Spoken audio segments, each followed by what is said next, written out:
चुनाव में युवाओं की अहम भूमिका रहेगी। समाजवादी पार्टी के यूथ विंग के यूथ ब्रिगेड के प्रदेश अध्यक्ष अनीस राजा हमारे साथ मौजूद हैं, जो अक्सर लखनऊ के हजरतगंज चौराहे की सड़कों पर आपको लाठियां खाते कहीं ना कहीं दिख ही जाएंगे। तो वो इस समय अखिलेश यादव जी ने इनको उन्नाव के बांगरमऊ चुनाव में एक अहम जिम्मेवारी सौंपी है कि आपको यहाँ से सपा के प्रत्याशी को जिताकर ही भेजना है। तो हम अनीस राजा से जाएंगे कि एक युवा है और युवाओं के बीच किन मुद्दों के साथ जा रहे हैं। अनीस जी, बहुत स्वागत है आपका हमारे चैनल पर। बहुत बहुत धन्यवाद। अनीस जी, समाजवादी पार्टी किन मुद्दों के साथ, आप भी युवा हैं और युवा आज की राजनीति के मुख्य धारा में आने का बड़ा प्रयासरत है, रोजगार हो और भी तमाम सारे मुद्दे, तो आप युवाओं के बीच किन मुद्दों के साथ जा रहे हैं? समाजवादी पार्टी ने हमेशा खुशहाली के रास्ते पर चलने का काम किया है, विकास के रास्ते पर चलने का काम किया है। खुशहाली और विकास के रास्ते पर चलते हुए माननीय अखिलेश यादव ने हमेशा अन्याय और अत्याचार के खिलाफ हमेशा समाजवादी पार्टी ने लड़ाई लड़ने का काम किया है। चाहे डॉक्टर लोहिया जी की बात रही हो, चाहे माननीय नेताजी की बात रही हो, चाहे आज समाजवादी के ध्वजावाहक माननीय अखिलेश यादव जी की बात हो, हमेशा अन्याय अत्याचार के खिलाफ लड़ते हुए विकास के रास्ते पर समाजवादी पार्टी चली है। और उन्हीं मुद्दे को लेकर के आज एक बार फिर से हम लोग इस बांगरमऊ विधानसभा के चुनाव में चुनाव लड़ रहे हैं। कल इसी सीट पे उत्तर प्रदेश के मुख्यमंत्री योगी आदित्यनाथ आए थे और अपने प्रत्याशी कटियार जी के समर्थन में रैली कर रहे थे और उन्होंने कहा कि हमने 2012 के सरकार में जो सपा की बनी थी यहाँ पे, उसके कुशासन से उत्तर प्रदेश को मुक्ति दी हुई है। तो आपको फिर एक बार मौका देना चाहिए भारतीय जनता पार्टी को, इसके लिए अनीस राजा क्या कहें? कुशासन इस बांगरमऊ की जनता ही नहीं, इस उन्नाव की जनता ही नहीं, पूरे उत्तर प्रदेश के साथ साथ पूरा देश और पूरी दुनिया देख रही है कि कुशासन किसके राज में चल रहा है। जब से इस उत्तर प्रदेश में भारतीय जनता पार्टी की सरकार बनी है, तब से अन्याय, अत्याचार, बलात्कार जैसी घटनाएं, पूरा लॉ एंड ऑर्डर पूरी तरह से फेल हो गया है। आप नौजवानों को रोजगार दे नहीं पा रहे हैं, आप भ्रष्टाचार दिन पर दिन बढ़ते जा रहे हैं, बेरोजगारी दिन पर दिन बढ़ती चली जा रही है। और जहां नौजवानों को रोजगार देना चाहिए था, नौजवान 2 करोड़ सालाना रोजगार देने की बात आपने कही थी, 14 करोड़ लोग पूरे देश में बेरोजगार हो गए। आपने इतना कठोर लॉकडाउन इस देश में किया, 500 जब केसेस हमारे देश में लॉकडाउन में केसेस कोरोना के थे, तो आपने इतना कठोर लॉकडाउन कर दिया जो पूरे विश्व में नहीं हुआ। उस आपके इतने कठोर लॉकडाउन करने के कारण पूरे देश, जो आप कोरोना की चेन को तोड़ना चाह रहे थे, आप कोरोना की चेन को तो नहीं तोड़ पाए, आपने इस देश की आर्थिक व्यवस्था को पूरी तरह से तोड़ करके रख दिया। अनीस जी, एक आखिरी सवाल रोजगार के ऊपर, युवा के बीच आप जा रहे हैं। कल मुख्यमंत्री जी ने कहा 3 लाख रोजगार हमने बिना मत मजहब जात के दे दिए, क्या कहेंगे? युवा भी आपका जा रहे होंगे आम जनता के बीच, वो भी तो कुछ कह रहा होगा। 100% झूठ है। कोई रोजगार नहीं दिया, सिर्फ हमारी सरकार में जो रोजगार दिए गए थे उसके अलावा कोई रोजगार नहीं दिए गए। 4.5 लाख, इसका प्रमाण ये है कि 4.5 लाख रोजगार इस उत्तर प्रदेश की सरकार में पेंडिंग पड़े हुए हैं, जिनके फॉर्म भरे जा चुके हैं, जिनकी परीक्षाएं हो चुकी हैं। यूपीएसएससी की परीक्षा हो चुकी है, उसका रिजल्ट 2016 में उसकी परीक्षा हुई थी, आज तक उसका रिजल्ट नहीं आ पाया। आप कह रहे हो रोजगार दे रहे हो, कहाँ रोजगार दे रहे हो बताओ आप? अब ये तो उत्तर प्रदेश के मुख्यमंत्री ही तय करेंगे और ये उपचुनाव जो सत्ता का सेमीफाइनल माने जा रहे हैं, ये तय करेंगे कि अब की बार सत्ता का सेहरा किसके सिर बंधेगा और कौन अब की बार निराश लौटेगा। वॉक्सी टॉक्सी की चुनाव यात्रा बांगरमऊ पहुंची है चुनावों को कवर करने के लिए। अभी हम थोड़ी देर पहले थे तो हमें कांग्रेस का कार्यालय दिखा था और उससे पहले बहुजन समाज पार्टी की एक बड़ी रैली थी, महेश पाल साहब थे वहाँ पर, सतीश चंद्र मिश्रा उस रैली को संबोधित करने के लिए आए हुए हैं। तो समाजवादी पार्टी ने भी अपनी पूरी ताकत झोंक रखी है कि इसे किसी न किसी तरह से ये चुनाव जीतना है। सत्ता का सेमीफाइनल माने जा रहे इन उपचुनावों में बांगरमऊ का एक अहम रोल है, क्योंकि बांगरमऊ की सीट से पिछली बार कुलदीप सिंह सेंगर यहाँ से विधायक थे और अब की बार सपा ने यहाँ से जो है अपने यहाँ सुरेश पाल जी को टिकट दिया है। तो लखनऊ से काफ़ी लोग जुट रहे हैं और हमारे साथ पूर्व मंत्री यामीन खान साहब हैं, जो दर्जा प्राप्त मंत्री थे समाजवादी सरकार में। हम उनसे बात करेंगे कि अब की बार समाजवादी पार्टी का क्या कुछ प्रतिक्रिया रहेगी।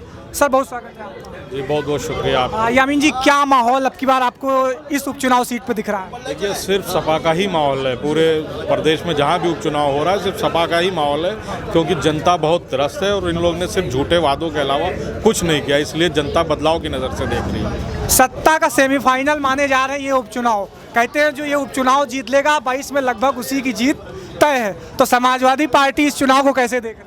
देखिए, समाजवादी पार्टी शुरू से ही जनता से जुड़ी हुई है और जनता के हर सुख दुख में समाजवादी सब साथ रहे हैं और सत्ता के लोग हमेशा जनता से दूर रहे, इसलिए जनता उम्मीद की नज़र समाजवादी पार्टी की तरफ देख रही है। और उपचुनाव में भी समाजवादी पूर्ण 7 में से लगभग 6 सीटें 6 से ज़्यादा 7 के साथ जीतेगी और जो मेन 22 का चुनाव उसमें भी पूर्ण बहुमत से 325 के ऊपर लेके आएगी। यामिन साहब कहते हैं कि जो है ये जो उपचुनाव हो रहा है, सपा के पास खोने के लिए तो खैर पिछली बार के मुकाबले कुछ नहीं है, लेकिन पाने के लिए बहुत कुछ है।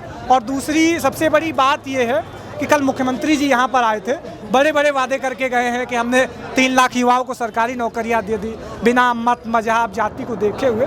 तो एक बार भाजपा को मौका और मिलना चाहिए, इस पर आप क्या कहें? देखिए, भाजपा के पास सिर्फ चुनावी जुमले हैं, चुनावी जुमलों के अलावा उनके पास कुछ नहीं है। वादे तो उन्होंने बहुत बड़े बड़े किए थे, 15 लाख सबके अकाउंट में आएगा, बहुत से वादे किए थे, लेकिन बाद में उन्होंने कहा, क्या कहा, ये चुनावी जुमले हैं। तो इसी तरह कितने रोजगार मिल गए बताइए, बल्कि बेरोजगारी बढ़ गई है। जिस दिन से ये सरकार आई है, हज़ारों सैकड़ों नौजवान, करोड़ों नौजवान बेरोजगार होता चला जा रहा है, जबकि ये बात करते थे रोजगार लाने की, उल्टा और बेरोजगार कर दिए और त्राही त्राही पूरे देश में मचा दिया। जिन जिन जगहों पे बीजेपी की सरकार है, कोई एक उपलब्धि वो बता दिए, कोई एक काम सरकार ने किया वो बता दिए। जो काम भी किए, फीते भी काटे, वो समाजवादी सरकार के काटे उत्तर प्रदेश में। यामिन साहब, एक आखिरी सवाल, समाजवादी पार्टी जनता के किन मुद्दों के साथ अब की बार जनता में जा रही है और 22 में उसकी जो है क्या रणनीति रहेगी कि वो सरकार में आ जाए? देखिए, 12 से 17 के बीच जो समाजवादी सरकार रही और इतिहास गवाह है, आज़ादी के बाद से आज तक किसी सरकार ने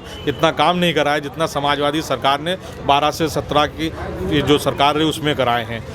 विकास की गंगा बहा दी। आप अभी यहाँ बांगर मऊ बगल में ले लिए, कितना टफ था लखनऊ से यहाँ आना, एक्सप्रेस वे बन गया, 40 मिनट लगता है और दिल्ली दूर नहीं है, लखनऊ से दिल्ली ना दूर। आगरा, बहुत से पर्यटक थे लखनऊ आते थे, आगरा जाने का मन होता था क्योंकि वो 7 अजूबों में है, लेकिन जा नहीं पाते थे, लेकिन एक्सप्रेस वे की वजह से सब आसान कर दिया। इसी तरह हर प्रदेश के हर ज़िले में जहाँ से विकास के जो काम थे, स्वास्थ्य से लेके, रोड से लेके, नाली खड़ंजे से लेके, सारे काम अगर किसी ने समाजवादी ने किए और उन्हीं कामों को लेके और आगे जो और काम है उनके जरिए जनता के बीच जाएंगे हम लोग। हमारी चुनाव यात्रा इस समय बांगर मऊ में है और अभी हमने सपा के पूर्व मंत्री यामीन खान साहब से बात की, तो उन्होंने बताया कि समाजवादी पार्टी जनता के मुद्दों के साथ में जनता के बीच में जाएगी। अभी हम समाजवादी पार्टी के जो मौजूदा प्रत्याशी हैं सुरेश पाल जी, तो वो भी क्षेत्र में कहीं ना कहीं होंगे। जब चुनाव यात्रा पे निकले हैं तो उनसे भी बात करेंगे और जानेंगे कि अब की बार यहाँ की जनता का क्या माहौल है और अब की बार यहाँ की जनता किसे जीत का सेहरा पहना रही है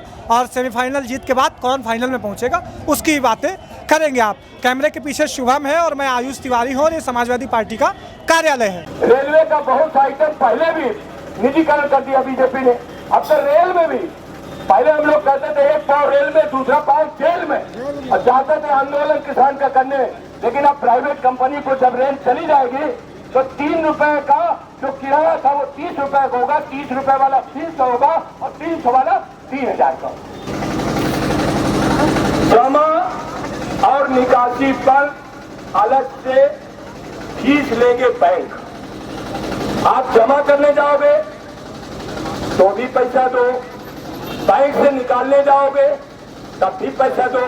मोदी जी ने जनधन खाता खुलवा दिया, जनधन खाता खुलवा दिया। कहा हमने देश में इतने करोड़ लोगों का जनधन खाता खुलवा दिया। जनधन खाता में हालत यह है कि निकालने जाओ, अगर उसमें मनरेगा की मजदूरी का पैसा गया, अगर उसमें आपने अपने मजदूरी का, मेहनत का पैसा जमा किया तो जमा करने में भी दो और निकालने में भी दो। ये है भारतीय जनता पार्टी, इसीलिए हिंसा बढ़ी है। और उत्तर प्रदेश का मुख्यमंत्री कह रहा था, जिस समय सरकार में आया उसी समय कहा कि अब कोई महिला का छेड़छाड़ नहीं होगा, एंटी रोमियो आएगा। रोमियो वाला कानून बता दिया, 3.5 साल हो गए उनका रोमियो नहीं दिखाई पड़ा। अब मिशन शक्ति ले आए कि मतदान के दिन ज्यादा से ज्यादा मतदान करिए। अगर मतदान करने में सोचा अरे बड़ा बढ़िया माहौल है, सुरेश पाल का, अखिलेश यादव जी का चुनाव तो जीत ही जाएंगे। अगर आपके लोगों ने वोट डालने में कोताही कर दी तो ये बड़े कारीगर हैं, ये बहुत बड़े कारीगर हैं। इनसे सावधानी से मतदान के दिन अपना एक एक कार्यकर्ता, बूढ़े बुजुर्ग, माता बहन भाई को पोलिंग स्टेशन में ले जाओ, अब वोट डलवाओ, क्योंकि यही आंदोलन है, इसी आंदोलन से सरकार हटेगी, इसी आंदोलन से अगली सरकार आएगी तो वो भी चौकन्ना रहेगी कि अगर योगी हटा सकते हैं तो हमें भी हटा सकते हैं। इसलिए आप लोग टीवी में भी आजकल क्या रहा है, सिर्फ मोदी अयोगी, अरबों रुपए के विज्ञापन रोज दिखाते हैं कि ये परिवर्तन वो परिवर्तन, कहा बछड़े को घास खिलाते दिखाने लगता है, रोज चारासानी करते हैं योगी जी। झूठी ऐसा झूठ है तो उनका झूठ जीत रहा है, वो झूठ न जीतने पावे, सच्चाई जीते और सच्चाई और झूठ के बीच में जीत होना चाहिए सच्चाई की। यही हमारी इंसानियत है, यही हमारा धर्म है, यही हमारा धर्म है कि सत्य जीते। उत्तर प्रदेश के मुख्यमंत्री जी ताबड़तोड़ बिहार में रैलियां कर रहे हैं, ताबड़तोड़ सभा कर रहे हैं। मैंने कहा देखो भाई, योगी जी के पास सरकारी हेलीकॉप्टर, सरकारी हेलीकॉप्टर को लेकर के ताबड़तोड़ रैलियां कर रहे हैं। सरकारी मशीनरी लगाने के बाद इतनी संख्या नहीं हो रही जितनी आपकी बिना सरकारी संख्या इतनी सभा नहीं हो रही। पुलिस हो जाती है 2000 पुलिस लगी है, उसी में 500 आदमी मुख्यमंत्री दोनों बाहर फैला करके बोलते हैं। तो मैंने कहा बिहार में धूल उड़ रही है, अभी मोदी जी ये योगी जी गए, वहां लोगों ने हूट करके भगा दिया, इन्हीं योगी जी को उत्तर प्रदेश के मुख्यमंत्री भगा दिया। भगो, मैंने कहा यही मुख्यमंत्री जी झारखंड में प्रचार करने गए थे, झारखंड में यही योगी जी की ताबड़तोड़ रैलियां हो रही थी, झारखंड में मुंह खा के चले आए और वहां शिबू सोरेन के लड़के की सरकार बन गई झारखंड की। यही योगी जी छत्तीसगढ़ में प्रचार करने गए थे, छत्तीसगढ़ लखनऊ में काम करने की फुर्सत नहीं, प्रचार के लिए है। इनको इसलिए कि बाबा का वस्त्र रंगा है तो धर्म के नाम पर इनका भाषण कहा और लोग फंस जाए, तो इनको छत्तीसगढ़ भेज दिया और छत्तीसगढ़ में ताबड़तोड़ रैलियां किया और छत्तीसगढ़ में भारतीय जनता पार्टी चारों खाने जीत